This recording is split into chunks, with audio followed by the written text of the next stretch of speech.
لله نستعينه ونستغفره ونعوذ بالله من شرور أنفسنا من يهده الله فلا مضل له ومن يضلله فلا هادي له ونشهد أن لا إله إلا الله وحده لا شريك له ونشهد أن محمدا عبده ورسوله أما بعد فقد قال الله تعالى في كلامه المجيد أعوذ بالله من الشيطان الرجيم بسم الله الرحمن الرحيم فويل للمصلين الذين هم عن صلاتهم ساهون الذين هم يراءون ويمنعون الماعون قال النبي صلى الله عليه وسلم من تعلم علما مما يبتغى به ويلقى لا يتعلمه إلا ليصيب به عرضا من الدنيا ولم يجد عرف الجنة يوم القيامة يعني ريحها وقال النبي صلى الله عليه وسلم في حديث أخرى أيضا إنما الأعمال بالنيات أو كما قال عليه الصلاة والسلام এরকম কারণ বুজুর্গ ভাইও আমি আজকে আপনাদের এই মসজিদে আজকে আমি পঞ্চম নম্বর জুমার আমাদের জন্য আসছি অর্থাৎ এর পূর্বে আমি আরো 4টা জুমার নামাজ পড়েছি 4টা জুমার ভিতর প্রথম জুমার বয়ান সংক্ষিপ্তভাবে আলোচনা করে আমি ফিনিশিং দিয়েছি কিন্তু গত ধারা যে 2টি জুমার আলোচনা করছি কোনো ফিনিশিং দিই ইনশাআল্লাহ আল্লাহ রাব্বুল আলামিন যদি আমাকে তৌফিক দান করেন তাহলে এই জুমার আলোচনায় গত 3 জুমার বিষয়গুলোকে ফিনিশিং দেব অর্থাৎ সব কথার মূল মর্ম কি তা বলার চেষ্টা করব ইনশাআল্লাহ ওয়া তৌফিক ইল্লা বিল্লাহ মেরে মুহতারাম বুজুর্গ ভাইও আমি বিগত 3 জুমা ধরে যে আলোচনা করতেছি আমার আলোচনার ভিতর আপনারা সামনে দেখছেন যে সমস্ত কিছু নিয়মের উপর নির্ভর করে যেরকম আল্লাহর পয়গম্বর রাসূল আলাইহিস সাল্লাল্লাহু আলাইহি ওয়াসাল্লাম হাদিস শরীফে বলেছেন ইন্নামাল আ'মালু বিন্নিয়াত সমস্ত আমলই নিয়তের উপর নির্ভর করে বান্দা যে আমলের যে নিয়ত করবে সে আমলেরই প্রতিদান পাবে এই বিষয়টা আলোচনা করবই ফিনিশিং দিবই দেওয়ার পরে যদি আমি সময় পাই তাহলে বর্তমান জামানায় যে মুসলিমদেরকে নিয়ে এক এক সময় এক এক ফিতনা শুরু হচ্ছে এক এক ফিতনার ভিতর মুসলিমকে ফেলে দিচ্ছে কাফেররা ওই সম্পর্কেও কিছু আলোচনা করার চেষ্টা করব ইনশাআল্লাহ মেরে মুহতারাম বুজুর্গ ভাইও আমি আপনাদের সম্মুখে পবিত্র কালামুল্লাহ মাজিদ থেকে 3টি আয়াত তেলাওয়াত করেছি সূরা মাউনের প্রথম নম্বর আয়াত হলো যে আয়াতটা তেলাওয়াত করেছি 1 নম্বর হিসেবে সূরার আয়াত হিসেবে 1 নম্বর নয় কিন্তু আমার তেলাওয়াত হিসেবে আমি যে আলোচনা করতেছি ওই আলোচনার আজকে আলোচনা হিসেবে 1 নম্বর আয়াত হলো ওয়াইলুল লিল মুসাল্লিন আল্লাহ রাব্বুল আলামিন নিজে বলেন ওয়াইলুল লিল মুসাল্লিন মুসাল্লিদের জন্য ওয়াইল কোন মুসাল্লি الذين هم عن صلاتهم ساهون নামাজ সম্পর্কে বেখবর, যে নিজের নামাজ সম্পর্কে বেখবর, আল্লাযীনা হুম ইরাউন, যে লোক দেখানোর জন্য নামাজ পড়ে।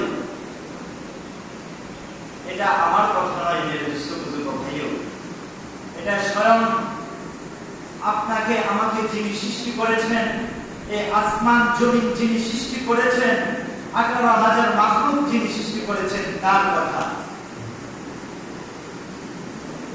এটা দোস্ত বুজুর্গ ভাইও, এখন আপনারা আমার ভিতরে একটা প্রশ্ন থাকতে পারে, মুসলিমদের জন্য ওয়াজিব কিভাবে হবে, আমাদের জন্য ওয়াজিব কিভাবে হবে, আমরা নামাজ পড়ার পরেও আমাদের জন্য কেন ওয়াজিব হবে, আমাদের জন্য সতর্কতামূলক কেন হবে, আমাদের জন্য যুক্তি কেন হবে? আমাদের সকলের মনে প্রশ্ন জাগে কিনা? ভাই প্রশ্ন জাগে, নামাজ পড়ার পরেও কেন আমার জন্য ওয়াজিব হবে? মেরে বুজুর্গ ভাই, কেন ওয়াজিব হবে? এই জন্য আমি একটি ঘটনা বলি। কথা মনে করেন, একজন ব্যক্তি নতুন বিবাহ করেছে, নতুন বিবাহ করার পর শ্বশুর বাড়ি গিয়েছে। শ্বশুর বাড়ি যাওয়ার পর সে মসজিদে গিয়েছে নামাজের জন্য। তো সে শ্বশুর বাড়ি যাওয়ার পর সে মসজিদে যাওয়া না যাওয়া এটা তার নিজের ইখতিয়ার ছিল না। এটা তো সুবুজুর্গ ভাই বলছিল, যাওয়া না যাওয়া তার ইখতিয়ার ছিল কিনা? অবশ্যই তার একটা ইখতিয়ার ছিল, কিন্তু সে আল্লাহর ভয়ে মসজিদে চলে গেছে নামাজ পড়ার জন্য। নামাজটা পড়তে যাচ্ছে কার জন্য? আল্লাহর জন্য। সব কিছু ঠিক আছে, আল্লাহর জন্য সে করতে গেছে সবকিছু। কিন্তু যখন সে মসজিদে গেছে, তখন আমার নফসে আমারা, আমি যখন মসজিদে গিয়েছি, অর্থাৎ ওই ব্যক্তি যখন মসজিদে গিয়েছে, তার নফসে আমারা তাকে ধোঁকা দিচ্ছে, শয়তান তাকে ধোঁকা দিচ্ছে, আরে তুই যে নামাজ পড়ছিস, তুই তো এই এলাকার নতুন জামাই, তুই যেমনি তেমনি নামাজ পড়লে হবে না, তোর নামাজটা নামাজের মতো হতে হবে। এলাকার মানুষ যেন তোর নামাজটা দেখে মনে করে এই লোকটা আসলে খাঁটি নামাজদারি, এই লোকটা অনেক সুন্দর করে নামাজ পড়ে। সে এই ধারণা করে সে রুকুটা দেয় সুন্দর করে, সিজদা করে সুন্দর করে, রুকুতে যাওয়ার সময় সুন্দর করে যায়, সিজদাতে যাওয়ার সময় সুন্দর করে যায়, সিজদা থেকে উঠতে সময় তারপরে সে সুন্দর করে ওঠে। সে এটা কার জন্য সুন্দর করে করতেছে? মেরে দোস্ত বুজুর্গ ভাই, সে লোককে দেখানোর জন্য করতেছে। লোক মনে করবে অমুকের মেয়ের জামাই অনেক সুন্দর করে নামাজ পড়ে। যে ব্যক্তি সারা জীবন নামাজ পড়ে, 5 ওয়াক্ত নামাজ কাজ করে, তার দ্বারা সম্মান সুন্দর করে তার দিনে শহীদ নামাজ পড়া, পরিপূর্ণভাবে উপস্থিত আদায় করা। আর যে ঠিক মতো নামাজ পড়ে না, তার সুন্দর করে রুকু দিতে গেলে, ঠিক কমর মাথা সোজা করে রুকু দিতে গেলে তার 12টা বেজে যাবে, সিজদা দিতে গেলে তার কমরে নাকের বাঁকা বেজে যাবে। যখন রক্ত মাথার ভিতর উঠে যাচ্ছে, তার কাছে এমন মনে হবে, কারণ সে তো স্বাভাবিক সিজদা দেওয়া অভ্যস্ত নয়। এর এখন আপনাদের কাছে প্রশ্ন, ওই যে ব্যক্তি শ্বশুরবাড়ি যাওয়ার পর মসজিদে গিয়েছিল নামাজ পড়তে, নামাজটা কার জন্য পড়তে গিয়েছিল? নিশ্চয়ই আল্লাহ পাক রব্বুল আলামিনের জন্য পড়তে গিয়েছিলেন। আল্লাহর ভয়ে মসজিদে নামাজটা পড়তে গিয়েছিলেন। কিন্তু যখন তিনি মসজিদে গেলেন, যাওয়ার পর মসজিদ ভর্তি মুসল্লি পেয়ে তার নিয়ম পরিবর্তন হয়ে গেল, নামাজ লক্ষ্য করতে একটু সুন্দর করে নামাজ পড়ি, তখন এই নামাজটা কেমন হয়ে গেছে? লোক দেখানোর মতো হয়ে গেছে। ওই লোক সম্পর্কে আল্লাহ পাক রব্বুল আলামিন বলেছেন, ফাওয়াইলুল লিল মুসাল্লিন, মুসল্লিদের জন্য ওয়াইল। কোন মুসাল্লি? আল্লাযীনা হুম আন সালাতিহিম সাহুন, যে মুসল্লি তার নামাজ থেকে বেখবর থাকে, তার নামাজ সম্পর্কে বেখবর থাকে, তার নামাজের প্রতি যত্নশীল হয় না, সে রূহানি দিক থেকে নামাজ পড়ে না, সে রূপ দেখানোর জন্য নামাজ পড়ে। আল্লাযীনা হুম ইরাউন, যে রূপ দেখানোর জন্য নামাজ পড়ে। তো মেরে দোস্ত বুজুর্গ ভাইও, আমি আপনাদেরকে অনেক বিষয় বলেছিলাম, প্রত্যেক জিনিসের সারমর্ম একটাই, যে প্রত্যেকটা জিনিস আপনার আমার নির্ভর করবে আপনার আমার নিয়তের উপর। যেরকম আল্লাহর পয়গম্বর রাসূল আরবি সাল্লাল্লাহু আলাইহি ওয়াসাল্লাম বলে দিয়েছেন হাদিস শরীফে, ইন্নামাল আ'মালু বিন্নিয়াত, সমস্ত কাজই নিয়তের উপর নির্ভর করে। আর এই যে নামাজ সম্পর্কে আল্লাহ রাব্বুল আলামিন বলে দিয়েছেন, মুসলিমদেরকে ওয়াইজ দিয়েছেন, মুসলিমদেরকে দক্কি দিয়েছেন, নামাজদারি ব্যক্তিকে দক্কি দিয়েছেন নামাজের জন্য। নামাজের মধ্যে নামাজ পড়ার পরেও একটুকু নিয়তের এদিক সেদিক হওয়ার জন্য আল্লাহ রাব্বুল আলামিন জাহান্নামের দক্কি দিয়েছেন। নামাজদার ইমানদার ব্যক্তিকে বলতেছেন, তোমার নিয়তের ভিতর অল্প কিছু যদি এদিক সেদিক হয় তাহলে তোমাকে জাহান্নামে যেতে হবে, তোমার নামাজ বরবাদ হয়ে যাবে। শুধু আল্লাহ রাব্বুল আলামিন এই নামাজের স্থানে এটা বলে শুধু খালি নামাজের ভিতরে এই হুকুম সীমাবদ্ধ রাখেন নাই, আল্লাহ রাব্বুল আলামিন আমার জীবনে প্রত্যেকটা আমলের ক্ষেত্রে এই সীমাবদ্ধতা দিয়েছেন। আল্লাহ রাব্বুল আলামিন আপনাকে আমাকে নিঃশ্বাস দিয়েছেন, তবে বকাহীনভাবে ছেড়ে দিয়ে দেননি। আল্লাহ রাব্বুল আলামিন আপনাকে আমাকে একটা মাপ রেখা দিয়েছেন, এই মাপ রেখা এই গণ্ডির ভিতর চলার জন্য। মেরে দোস্ত বুজুর্গ ভাইও, বর্তমান সময়ে গত সপ্তাহ হুজুর আলোচনা করেছেন বিশ্বকাপ ফুটবল খেলা সম্পর্কে, কুরআন হাদিসের আলোকে হুজুর আপনাদেরকে বুঝিয়েছেন। তো সম্পর্কে আমরা কিছু কথা বলবো। আমি শুধু উদাহরণ দিব একটা হাদিসের তরজমা দিয়ে, যে হাদিসটি মিশকাত শরীফের শুরুতে বর্ণিত হয়েছে। আল্লাহর পয়গম্বর হযরত মুসা আলাইহিস সালামের জামানায় এক আবেদ ব্যক্তি ছিল। সে রাত দিন 24 ঘন্টা এক পাহাড়ের গুহায় আল্লাহ পাক রব্বুল আলামিনের ইবাদত করত। আল্লাহ পাক রব্বুল আলামিনকে কিভাবে রাজি খুশি করা যায় সেই আমল সেই কাজ করত।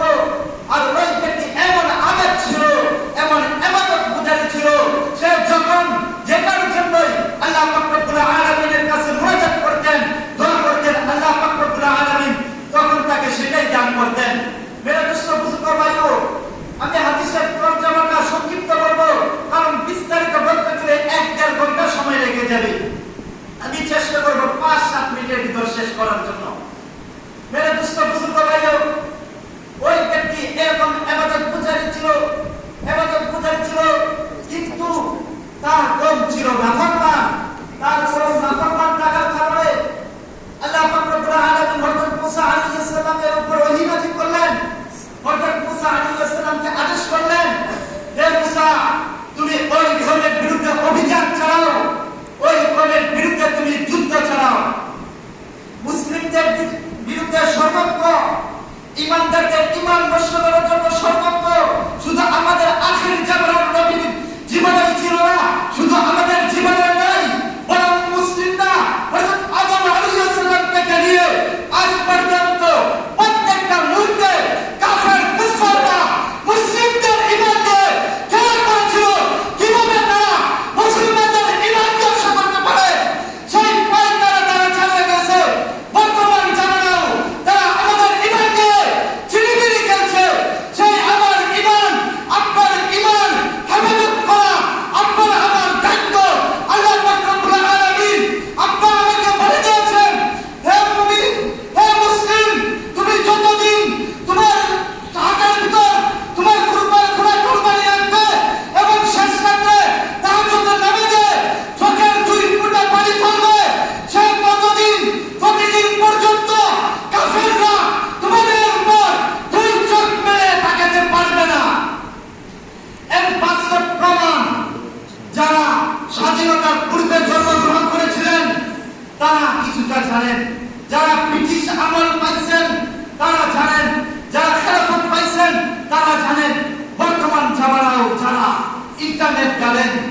ইন্টারনেট দিয়ে ঘাটাঘাটি করেন, তারাও জানেন এর ফায়দা।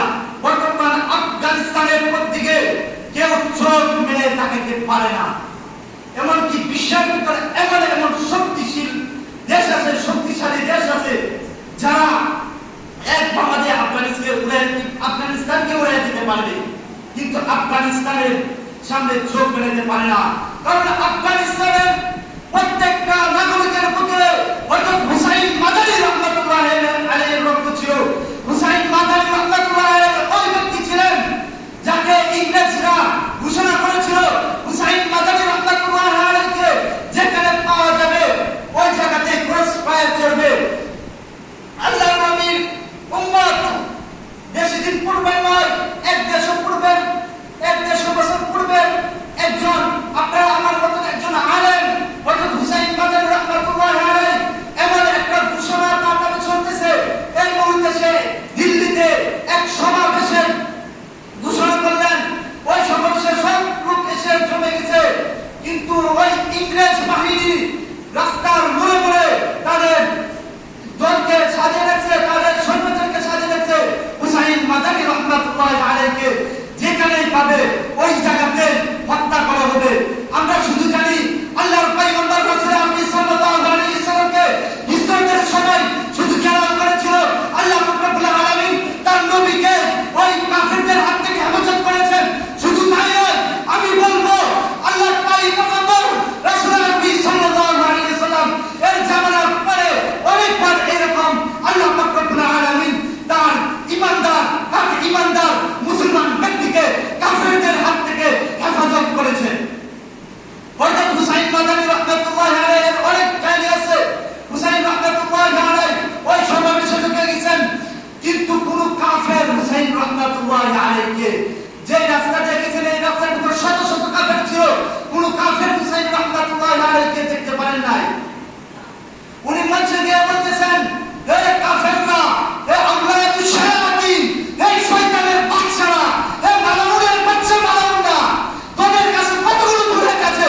তোরা আমার বুকের ভিতর তোদের বুলেটগুলো ফায়ার করে আমাকে ধ্বংস করে দিতে পারলে, আমার কাছে এমন এক বুলেট আছে যে বুলেটটা হলো লা ইলাহা ইল্লাল্লাহ মুহাম্মাদুর রাসূলুল্লাহ।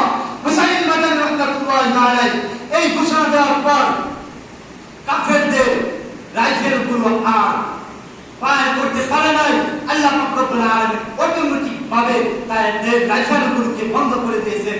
হুসাইন রাহমাতুল্লাহ আলাইহি ওইখানে আল্লাহর উপর ভরসা রেখে এমন বক্তব্য দিয়েছেন, এই কয়েকটা বক্তব্য কারণে আল্লাহ রাব্বুল আলামিন ওই বক্তব্যের উসিলা দিয়ে হিন্দুস্তান থেকে ইংরেজদেরকে হটিয়ে দিয়েছেন।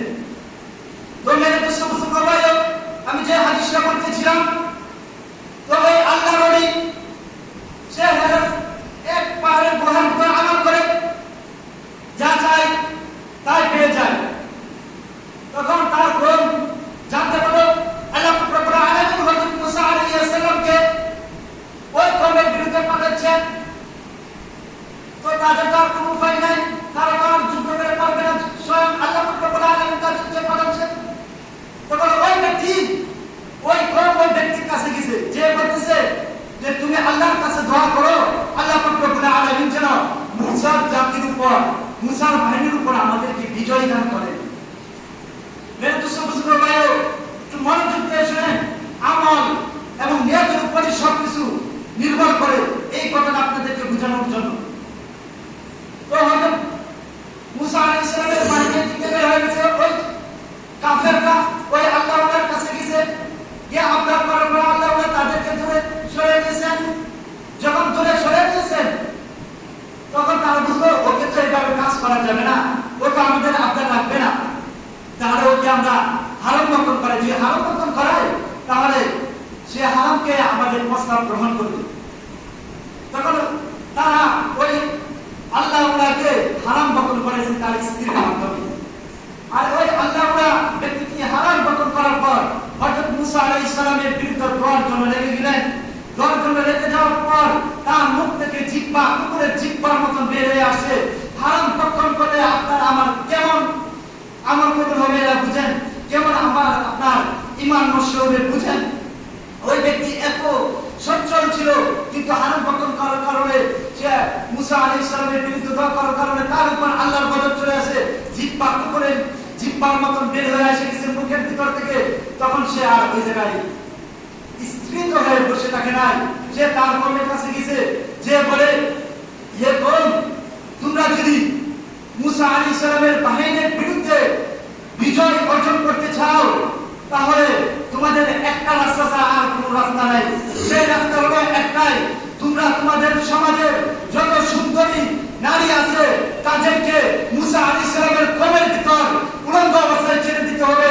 অর্থাৎ তারা তাদেরকে দিয়ে ফেরির ব্যবসা শুরু করে, একজন চুল বিক্রি করবে, একজন গুটখা চানাচুর ফুটপাতে আমাদের ব্যবসাগুলো যেরকম হয় ওই রকম ব্যবসা হিসাবে যাবে, গিয়ে তাদের ভিতর ব্যবসা করবে, ব্যবসা করে মুসলিম সৈন্যদেরকে উৎসাহিত করবে, মুসলিম সৈন্যদেরকে কুপ্রতন্ত্রের দিকে উৎসাহিত করবে।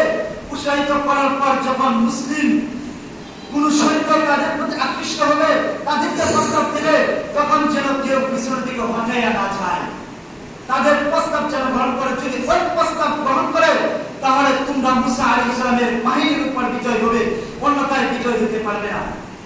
অনুরূপ ওই কাফেররা এই পরিকল্পনা করছে, মুসা আলাইহিস সালামের বাহিনীর ভিতর তাদের নারীদেরকে ছেড়ে দিয়েছে, কুপ্রস্তাব করছে।